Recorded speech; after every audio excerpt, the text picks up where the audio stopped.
Everyone, this is C Anjali Bakkad and हम लोग आपका सीए इंटर जनवरी 2027 अटेम्प्ट वालों के लिए जीएसटी का एग्जाम ओरिएंटेड बैच देख रहे हैं। ठीक है, chapter number 14 accounts and records concepts हमने देख लिए। अभी क्वेश्चन बैंक देखेंगे। मेक श्योर आप कॉन्सेप्ट्स देखो, उसके बाद क्वेश्चन बैंक पे आओ, वरना क्वेश्चन बैंक समझेगा ही नहीं। ठीक है, जो मैं होमवर्क दूंगी वो भी कर नहीं पाओगे, कॉन्सेप्ट्स नहीं देखे रहेंगे, कॉन्सेप्ट्स नहीं समझे रहेंगे आप। ठीक है, and please like the video, subscribe the channel, ताकि सब तक इंपॉर्टेंट अपडेट्स पहुंचे, आप तक सारी इंपॉर्टेंट अपडेट्स पहुंच सके एंड ये वीडियो भी सब स्टूडेंट्स तक पहुंच सके। ठीक है, if you need this question bank, नीचे डिस्क्रिप्शन में मैंने टेलीग्राम चैनल का लिंक दे रखा है, आप वहां से ये क्वेश्चन बैंक डाउनलोड कर सकते हो। ठीक है, इस क्वेश्चन बैंक में क्या क्या है, आपके सारे स्टडी मटेरियल के पूरे क्वेश्चन है इसमें। ठीक है, इलिस्ट्रेशन, प्रैक्टिकल क्वेश्चन, सब कुछ। उसके बाद में इसमें है आरटीपी और एमटीपी के पिछले 5 अटेम्प्ट्स के क्वेश्चंस। ठीक है, so if you want this question bank, आप बिंदास नीचे डिस्क्रिप्शन में टेलीग्राम चैनल का लिंक जहाँ दे रखा है वहां से ये ले लीजिए। ठीक है, देखते हैं, स्टार्ट करते हैं फटाफट, और जो होमवर्क दूंगी करना पड़ेगा। ठीक है, जो इंपॉर्टेंट क्वेश्चन है, कॉन्सेप्ट है, वो करवाऊंगी। ठीक है, question number 1, who is required to maintain books of accounts and at which place in terms of section number 35। Concept देख रखे हैं, सेक्शन नंबर 35 हमने पढ़ रखा है। कौन कौन who is required, every registered person is required, correct. ठीक है, रजिस्टर्ड पर्सन कहा जीएसटी में ना, every registered person is required to maintain books of accounts and records. कहाँ पे करेगा, as per section number 35, principal place of business, जो उसने उसके जीएसटी रजिस्ट्रेशन जब उसने लिया रहेगा तो एप्लीकेशन में जो उसने प्लेस ऑफ बिजनेस बताई रहेगी वो उसकी प्रिंसिपल प्लेस ऑफ बिजनेस हुई, करेक्ट, वहां पे उसको रखना पड़ेगा। ठीक है, पढ़ते every registered person shall keep and maintain his books of accounts at his principal place of business and books of accounts relating to additional place of business। अगर एक बिजनेस नहीं है, दो, एक से ज्यादा एडिशनल प्लेस ऑफ बिजनेस भी है, तो एडिशनल प्लेस ऑफ बिजनेस से रिलेटेड जो भी बुक्स ऑफ अकाउंट्स, रिकॉर्ड, सब कुछ रहेंगे, वो उस जगह पे, उसको रिस्पेक्टिवली उस जगह पे रखना पड़ेगा। ठीक है, where more than one place of business is specified in the certificate, the accounts relating to each place shall be kept at such place of business। Understood. ठीक है, किसे करना है, एवरी रजिस्टर्ड पर्सन को करना है।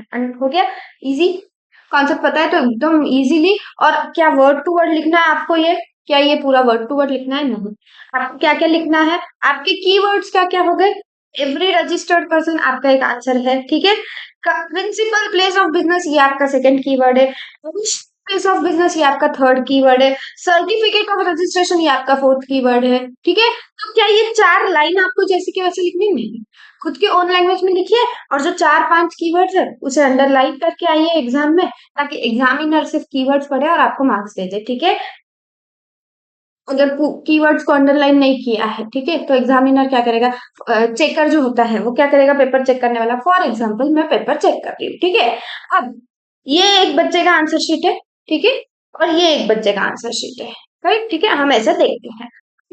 हम देंगे क्वेश्चन, पहला जो बच्चा है, पहला जो स्टूडेंट है, उसने ये कीवर्ड्स जो है, जो मैंने गोले किए यहाँ पे, उसको अंडरलाइन कर रखे हैं। मैंने क्या किया, 1 2 3 4 मेरे को कीवर्ड्स दिखे, मैंने क्या किया, हाँ, 4 में से 4 मार्क्स उसको दे दिए। 3 मार्क का क्वेश्चन है, 5 मार्क का क्वेश्चन है, मेरे को 4 मार्क देने हैं, मैंने दे दिए। ठीक है, ठीक है। अब ये क्वेश्चन नंबर 2, जो एक सेकेंड स्टूडेंट की आंसर शीट है। ठीक है, ये लिखा है, आंसर पूरा डिटेल में लिखा है।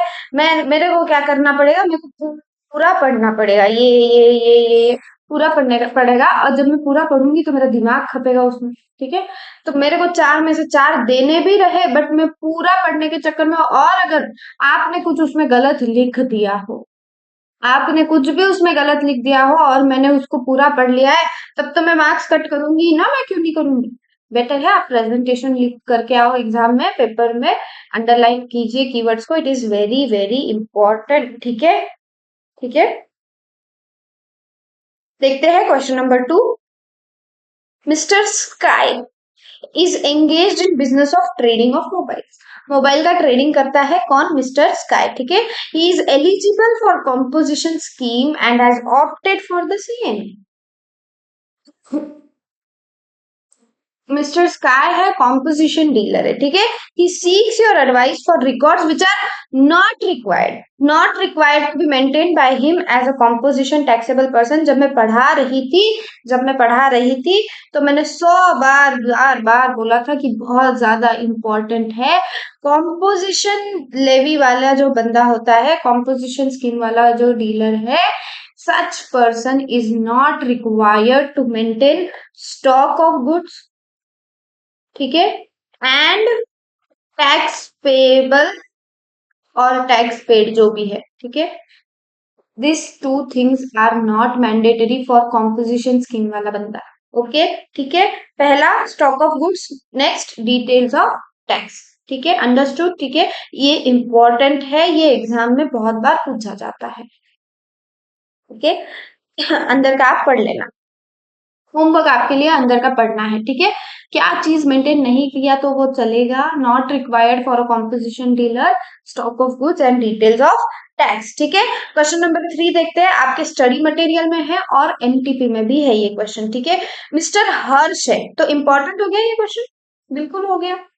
मिस्टर हर्ष है, ठीक है, मंजूला, हाँ मंजूला, मिस्टर हर्ष मंजूला है, is engaged in business of works contract, ठीक है।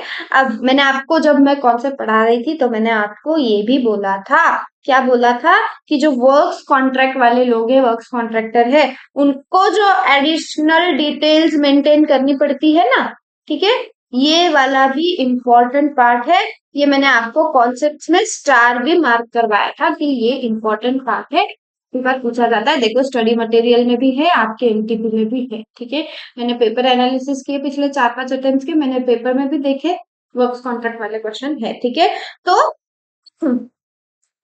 क्या है, ये यही पूछेंगे, guidance as to specific records required to be maintain by him under GST law if any. क्या वर्क्स कॉन्ट्रैक्टर जो है उसे कोई एडिशनल डिटेल्स मेंटेन करनी पड़ती है? बिल्कुल करनी पड़ती है, हमने पढ़ा है। सबसे पहले तो जिसके बिहाफ पे वो काम कर रहा है, उसका नाम, उसका एड्रेस, जिसके भी बिहाफ पे वो काम कर रहा है उसकी डिटेल्स उसको मेंटेन करनी पड़ेगी। Second description value quantity. Third description value quantity, किसकी डिस्क्रिप्शन वैल्यू क्वांटिटी? जो वो रिसीव करेगा या सप्लाई करेगा ऑन बिहाफ ऑफ पर्सन, जिसके बिहाफ पे वो काम कर रहा है, उसके बिहाफ पे वो गुड सर्विस रिसीव करेगा या सप्लाई करेगा, यूटिलाइज करेगा in execution of works contract, in the execution of works contract, ठीक है, इजी, ठीक है। फोर्थ, उसे क्या एडिशनल मेंटेन करना है? पेमेंट उसने जो रिसीव किया रहेगा वर्क्स कॉन्ट्रैक्ट के लिए, उसे वो भी मेंटेन करना है। And name and address of suppliers from whom he receive such goods और सर्विसेज, जिनसे उसने गुड्स और सर्विस रिसीव की है, उसका नाम, उसका एड्रेस, ठीक है। तो नाम एड्रेस किसका किसका हो गया? जिससे गुड्स और सर्विस रिसीव कर रहा है वो एक। सेकेंड, नाम एड्रेस किसका किसका हो गया? जिसके बिहाफ पे काम कर रहा है वो, ठीक है। उसके अलावा 2 पॉइंट्स, क्या? डिस्क्रिप्शन वैल्यू क्वांटिटी, जो रिसीव कर रहा है और जो यूटिलाइज कर रहा है, दोनों का। एंड फिफ्थ पॉइंट, पेमेंट जो वो रिसीव कर रहा है उसे वो मेंटेन करना पड़ेगा। दिस इज इंपॉर्टेंट, ठीक है। देखते हैं question number 4। Chin Chen Cold is operating cold storage warehouse and seeks your guidance on GST accounts and records to be maintained by them in terms of section number 35. Warehouse है इसका, warehouse है इसका, हमने पढ़ा था section number 35 के हिसाब से 6 डिटेल्स है, 6 डिटेल्स है, करेक्ट, ठीक है। 6 डिटेल्स हमने पढ़ रखी है। और अगर आपका कोई वेयर हाउस, कोई कोल्ड स्टोरेज, कोई गोडाउन है या कोई भी जगह है जहां आप गुड स्टोर कर रहे हो, तो तो तो तो आपको क्या करना पड़ेगा? आपको एडिशनल डिटेल्स मेंटेन करनी है एज पर सेक्शन नंबर 35। कौन सी एडिशनल डिटेल्स? कंसाइनर, कंसाइनी की डिटेल्स, और ट्रांसपोर्टर अगर आपका कोई है तो उसकी भी डिटेल्स, ठीक है। ये हमने पढ़ रखा है, ठीक है। देखो, records of consignor, consignee and other relevant details of goods in prescribed manner, ठीक है। shall also maintain books of accounts with respect to period for which particular goods remain in warehouse, including particulars relating to dispatch, movement, receipt, disposal of such goods।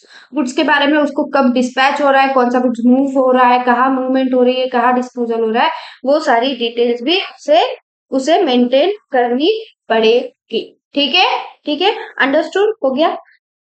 Easy है, छोटे छोटे छोटे छोटे question से, easy भी है, concept पता है, सेक्शन नंबर 35 पता है, आराम से लिख पाओगे, ठीक है। क्वेश्चन नंबर 5 देखते हैं, आपके स्टडी मटेरियल का ही है। Mr X is of the view that records to be maintained, records are to be mandatorily maintained manually only. You are required to examine the view taken by Mr. X. Mr. X is wrong. Mister X is wrong, ठीक है, गलत है Mr x. Mister x का जो x नाम है वही दर्शाता है कि मिस्टर एक्स गलत है, गंदा जोक था, ठीक है, sorry. Mister X is wrong, ठीक है। क्या क्या मैंडेटरीली मैन्युअली ही रिकॉर्ड करना है? नहीं, आप मैन्युअली भी कर सकते हो, आप इलेक्ट्रॉनिक फॉर्मेट में भी कर सकते हो, आपके अकाउंट्स रिकॉर्ड्स मेंटेन, ठीक है। ये हमने पढ़ रखा है, थ्योरी आप पढ़ लेना, ठीक है। मिस्टर एक्स बंदा जो है गलत है, एक्स हमेशा सबके गलत ही होते हैं, एक्स हमेशा सबके गलत ही होते हैं, मैंडेटरीली मैन्युअली नहीं करना है, इलेक्ट्रॉनिक फॉर्मेट में भी कर सकते हो, ठीक है। क्वेश्चन नंबर 6 आपका आरटीपी का भी क्वेश्चन है और एमटीपी का भी क्वेश्चन है, तो आपका ये क्वेश्चन इंपॉर्टेंट बन गया। आरटीपी में भी है, एमटीपी में भी है, ठीक है। List the accounts and records which are not required to be maintained by supplier who has opted for composition scheme. देखो मैं जब पढ़ा रही थी मैंने कितनी बार बोला, आपके स्टडी मटेरियल में भी है, देखो स्टडी मटेरियल में भी है ये क्वेश्चन, क्वेश्चन नंबर 2, ठीक है। आपके आरटीपी और एमटीपी में भी है, सेम ही क्वेश्चन है। स्टॉक ऑफ गुड्स और डिटेल्स ऑफ टैक्स कॉम्पोजिशन वाले बंदे के लिए जरूरी नहीं है, he is not required to maintain details regarding stock of goods and details of tax, ठीक है। बता ही दिया है, वैसे तो मैंने पढ़ लेना होमवर्क, ठीक है, बता ही दिया है, होमवर्क है ही नहीं, बट आपको अंदर का पढ़ना है इसलिए मैंने होमवर्क लिखा है साइड में, ठीक है। देख लो, कॉन्सेप्ट इंपॉर्टेंट है काफी ज्यादा, आरटीपी में, एमटीपी में, स्टडी मटेरियल में, हर जगह पे है। और मैंने पेपर एनालिसिस किए थे ना, तो मैंने क्वेश्चन पेपर्स में भी देखा था, ये क्वेश्चन है, एमसीक्यू में रहो, डिस्क्रिप्टिव में रहो, कहीं पे भी रहो, बट है ही, ठीक है। नेक्स्ट क्वेश्चन नंबर 7 आपके एमटीपी का क्वेश्चन है। Commissioner has notified some specified person to maintain additional documents और records as mention in rule 56, ठीक है। Agent as defined in CGST act is one of them, list the additional records to be kept by agent. बाहर का ज्यादा आवाज आ रहा है तो सॉरी है, ठीक है। एक मिनट दो मुझे, एक मिनट, डोर बंद कर देती हूँ।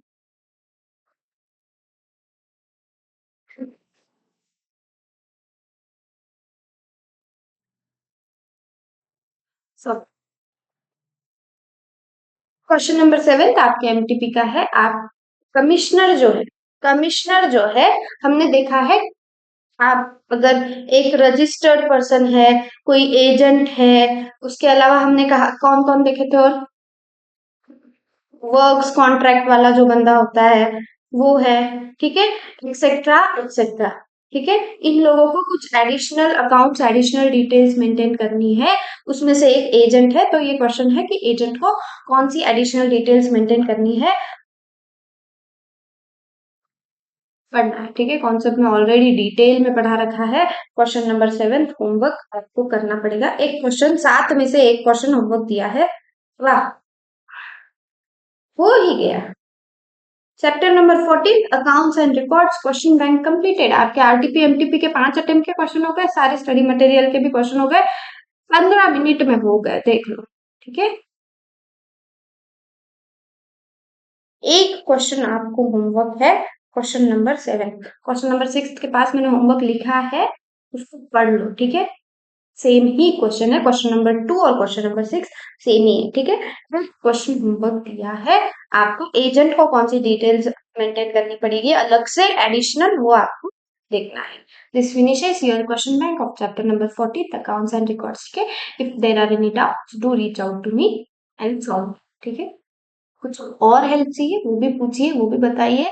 मैं, देर आर मेनी स्टूडेंट, ठीक है, जो मुझे कमेंट सेक्शन में रीच आउट कर रहे हैं, मेरे इंस्टाग्राम पे मुझे रीच आउट कर रहे हैं, मैं उनकी हेल्प कर रही हूँ।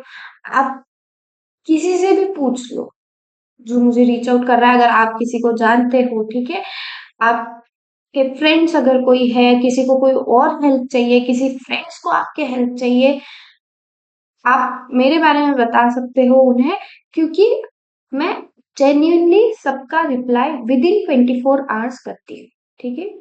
चाहे आप फाउंडेशन लेवल के हो, इंटर लेवल के हो, फाइनल लेवल के हो, काफ़ी इंस्टाग्राम पे मुझे स्टूडेंट्स रीच किए हैं जो फाइनल लेवल के, फाउंडेशन लेवल के हैं। मैं पढ़ा सिर्फ इंटर वाले स्टूडेंट्स को रही हूँ, बट अगर आपको हेल्प चाहिए, गाइडेंस चाहिए, anything else other than study, help is required, ठीक है? कुछ स्टूडेंट्स ऐसे भी आए हैं मेरे पास में जो सीए करिकुलम के बारे में जानना चाहते हैं, उन्हें भी बताया है। And I am not charging anything, you just have to message me. आप मुझे मैसेज कर दे रहे हो और मैं within 24 hours 1 or 2 days में रिप्लाई भी कर रही हूँ, ठीक है?